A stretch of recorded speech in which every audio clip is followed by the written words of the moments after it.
Angibingelele abazane bonke egameni likaJesu. Nibingelelwa uKagumbi lo okhulumayo, a gospel singer, the worshipper. Ngiyambonga kakhulu ubaba uNkulunkulu oyigcinile impilo yami kuze kube ilesi sikhathi sanamhlanje ngisaphila ngisakholwa ngimthanda uNkulunkulu kakhulu. Inkosi yomsunibusise. Bazalwane, ngingukagumbi ngicula igospel. You can follow me on YouTube. YouTube ngingukagumbi, and then you subscribe and like and also comment. Kune private page yami ku-YouTube ethi Kagumbi in brackets the worshipper, and then ila ukutholakala khona ubufakazi ne-worship engiyenzayo nezwe amaculo ami, ne-subscribe nakhona ni-comment sishumayela ivangeli. Amen bazalwane. So Spotify Kagumbi, ku-Facebook Kagumbi - the worshipper. Kuyafika nje kimi ukuthi ngiyabonga kakhulu abazalwane i-support abanginikeza yona. Ukusubscribe usuku nosuku nje ngiyabona kungene nje umuntu asubscribe, lokho kuyinto enkulu kakhulu, okusho ukuthi umsebenzi uyancomeka. Amen bazalwane. Kodwa-ke uthi angifakaze nje ngifakazele ukuthi uKagumbi bazalwane umntwana kaNkulunkulu osindisiwe, othethelelwa izono. uNkulunkulu wayisiza impilo yami ebuncaneni bami. Ngiyakhumbula ukuthi mina-ke ngikhule umndeni wakithi ubungakholwa. So kodwa kancane umama ebethanda, ngoba besonta eYoni, ethanda kancane ukuthi akhulume indaba kaNkulunkulu, akhulume nje ngokufa, ukuthi ngelilanga kukhona indawo esiya kuyo, kukhona elinye izwe, akusilulile siphelela la. So ngangiyilalela leyo nto attentively, ngilalele, ngesabe, ngoba ngangwesaba ukufa, ngisesaba isihogo, ngangilisaba ithuna, ngoba ngangenayo uJesu ngimncane. Ngaqonda ukuthi mabethi khona isihogo, khona umlilo oshisayo, umlilo ongacimi, ife saninginikeza istress nje leyo nto leyo nje ebunganeni bami. So njalo ngizothi noma ngabe ngixoxa abangani, kube khona lento engixoxayo nje yokuthi hey, uzophela umhlaba, uJesu uyabuya, ofuna abakholwayo uzopractice ngaleso sikhathi ukuhlonipha, ngoba ngwangitshela ukuthi ingane nje mayithunywa ithukuthele kuyisono lokho uNkulunkulu akayithandi, futhi ney'nsuku zayo zingancipha emhlabeni. Uzopractice-ke lapho ukujabula uma uthunywa ngabazali, ukuhlonipha, phinde kuhambe kuphela endleleni ukwate maselokhu ekuthuma kaningi, kusho khona ukuthi umuntu akanayo uJesu. Ngisho ukuthi ngilithole ivangeli kulobo bulima, lobo bula lobo ebekade bufikile ebunganeni. I accepted Jesus kwi-early age yami ngina-13 years, ngiziphonse enkosini. Mangifika khona enkosini ngitshela ukuthi phela mina mawusumukela uJesu, and then-ke kube sekunjalo nje seku-right, ngoba phela bonke abantu beke bekhuluma indaba yokuthi wamukela uJesu izono zakho ziyathethelelwa immediately. Kanti hhayi, kukhona umsebenzi wenzakalayo ukuze ithethelelwe, ufanele uhambe uvuma izono. Nangempela ngihambe ngiyovuma izono. Amen bazalwane. Angazi mina nokuthi lezo zono konjwa iziphi izono engangizenza. Haleluya. Bengitshela abazalwane ukuthi hhayi, isono nje sokuqala ungakholwa, ey'landelayo lapho ubukwata mawuthunywa, ngoba abazalwane besisebancane impela, besingakazenzi lezi zinto zemjolo, inkosi ingihawukela. Hhayi, hamba nami inkosi, sakwenza lokho, sayivuma izono, uNkulunkulu engikhulisa, hamba nami. Ngangena e-high school senginoJesu, ngiqala u-grade 8 nje. Ngiyakhumbula ukuthi nginoJesu ngoba ngimukele uJesu ngoDisemba, ngifunda u-grade 7, ngipasela u-grade 8 ngina-13.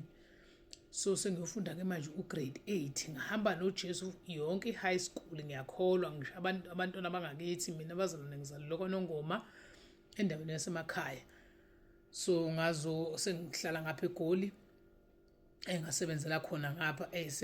Sengineminyaka eminingi impela sengifikile ngapha eGoli, ngoba sengifana nesakhamuzi sakhona.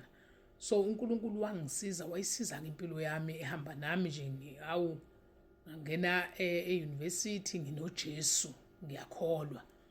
Sikholwa-ke thina leli vangeli-ke bazalwane lokuvuma izono, lokuyihlambulula. Leli vangeli eli-to tradition, abanye abantu basho njalo, ivangeli leli leqinisa abantu abalifunayo kulezi insuku. Ivangeli lokuhlukana nesono, ivangeli lokungabi namahloni okufakaza ukuthi ngiyintombi ehlukene nesono. Amanye amantombazane enza ukuthi lobo bufakazi, asifakaza lobo bufakazi. Inkosi isiza bazalwane, singaziswa futhi sinesizungu.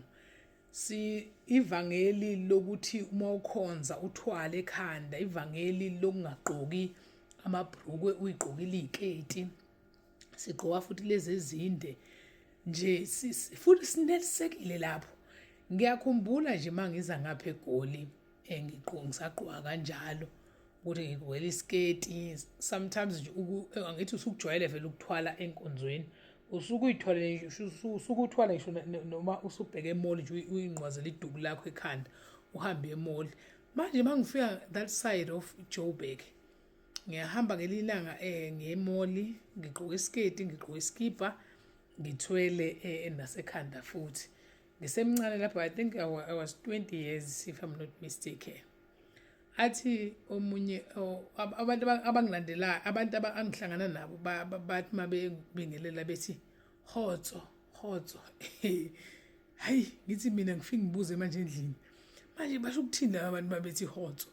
Athi omunye, hayi babona ubuthwele, babona ubunqwazi lekhanda, uthwele ekhanda, bayitshela ukuthi ukhonza eZCC. Hayi, ukuba honest nje bazalwane, ukuqala kwami-ke lapho ukuthi hayi no, angisezukuyenza lento yokujwayelana neduku kakhulu nje, lokhu kancancane sengibopha ikhanda, sengiyathwala ekhanda. So ngaqala-ke manje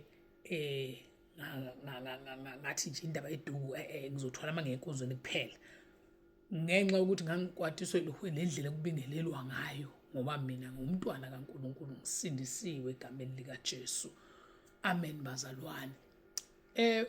Ngikhonza lenkolo le efunwa ngabantu, lenkolo natural, lenkolo yokudependa kakhulu uNkulunkulu, yokungazenzi nje izinto zezithixo nezinto nani nje okuningi. Ngiyakhumbula nje ukuthi e-university ngize ngaqeda nje e-university bazalwane, ngingalilungisi nje ikhanda ukuthi sengizofaka ama-weave and so forth. Ngise-university njalo benginje usibize umntana nje esikhonza naye khona ku-SCO, asibamba amagodi ekhanda noma asiqhine kahle emakhanda ngey'nwele zethu, sihambe semaklasini. Kwesinye isikhathi uma ubona ukuthi awuqhinanga, uyitholele nje iduku lakho, angithi vele ukujwayele, uhambe eklasini uyo-attend. So kumnandi nje khona lokho nje, ukuba ingane enoJesu, engalithandi lelizwe nezinto ezikulona. Ngakhula ngamsaba nje uNkulunkulu kakhulu, ngahamba naye bazalwane. So ngingumdumisi-ke, uNkulunkulu wangipha isiphiwo sokudumisa, ngihlabelele. Bengicule ekwayeni enkonzweni, sishintshana nabazalwane amantombazana angangathi, sike sibanga ngama-mic, sibanga nge-stage, kube mnandi, kuhlekwe khona lokho nje ukuthi sishintshane ngisho ekuqaleni ekwaya, kube mnandi nje. uNkulunkulu ehle, singcwele, siyamthanda uNkulunkulu, asicabanga okunye, sicabanga nje izulu, sicabanga ukuthi masifa uNkulunkulu usilindile, uNkulunkulu ufuna umuntu ongcwele. Ngiyakhumbula bazalwane ukuthi njalo inkosi mina bengihambela, ingithanda kakhulu, uNkulunkulu bengithanda kakhulu mina ebuncaneni bami. Njalo manginesono enhlizweni, noma ngabe yisiphi isono, noma esemdlinzo, noma isono usuhalela ukujola, noma ngoba phela siyalingwa ngithi deception, noma sekunjani, kodwa uNkulunkulu wayevela afike ebusuku angivakashele, angikhombise esewuqeda umhlaba wakhe, angikhombise i-rapture uNkulunkulu yenzeka, ngisala ngenxa yento engaphakathi enhlizweni yami. So ngiyokhala, ngigijime, ngifuna abazalwane, ngibabize ngithi ngicela ukuzohlambuluka, ukuthi abazalwane basenasikhathi, sebejabulela inkosi. Mina inkosi angizukwazi ukuyihlangabeza ngoba mina nginesono ngaphakathi. Ngikhula nje inkosi iyanginisela ngaleso sikhathi sokuthi njalo ngimesaba. Ebuncaneni lapho ngikhuluma nje ukuthi uNkulunkulu leyo nto wayiveza njalo. I was kwi-age of 15 years, 17 years, ngihamba kanjalo nje ngiyasesaba isono, ngihlala nesono isikhathi eside ngoba ngisho iBhayibheli liyasigunyaza ukuthi sithukuthele, kodwa alivumi ukuba lishone ilanga lisathukuthele. In other words, usho ukuthi uNkulunkulu noma ungona ukona, kodwa akangaze abuye uwona.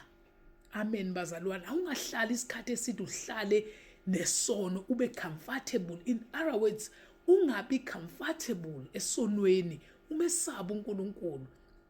Wahamba nami uNkulunkulu bazalwane, wayisiza impilo yami njalo uma nje ngangcola, ngadlinza kabi, ngacabanga isono, ngahalela into engasile, ngahalela isono nami, ngahalela ukukhula nami, ngiqala impilo yami ivele izulu lingivakashele, kube ne-rapture, ngibone ngisala, ngibone ukuthi uNkulunkulu uyabathatha bakhe, uyabahambisa, ngiyasala mina ngikhale, ngiyophaphama ngikhala, ngihambe ngiyovuma izono.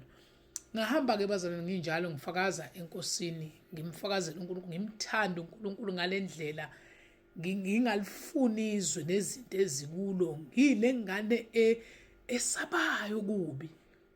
Khona izwe lalingibusisa kakhulu ebuncaneni bami nje ebusheni bami nje.